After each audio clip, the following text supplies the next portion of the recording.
Tell me what's going on, my friend. Let me start by getting the engine size, please. 5.3. And what's going on with it?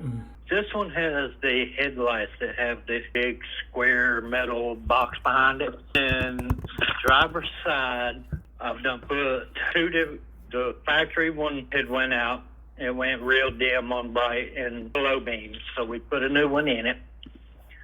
It lasted about 2 weeks and then done the same thing. So we bought another one, put it in. It lasted 2.5 months and now it's done the same thing. Passenger side is still original. So you said it goes dim, is that right?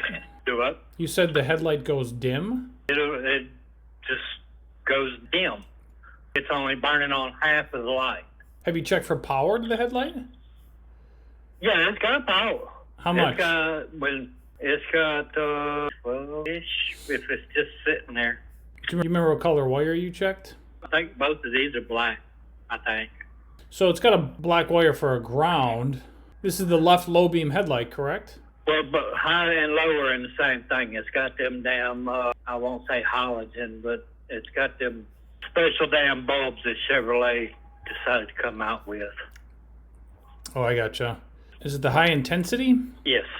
The diagram here, hang on. I don't know if I'll be able to see. I'd have to pull it all back apart to get back to the wiring. I think it's a yellow wire. And the guy that drives this truck has got the keys with him, so I can't move it in the shop. Does the high beam work just fine too? It does the same thing. It's just real dim. Oh, really? And did you check for a good ground on the black wire? Yes, and it's tests good. How did you check it? With an ohm.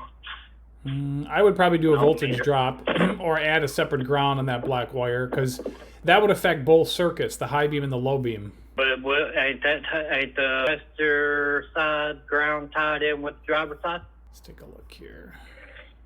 G101. Nope. This is G102 is the right side and G101 is the left side. All right, so let me catch up with him. I'll get it back here at the shop and I'll check the ground side of it. I'll run a wire straight off the battery to the ground side and see if that makes any difference. That sounds good. All right, I appreciate it. You bet. You're welcome. Bye-bye.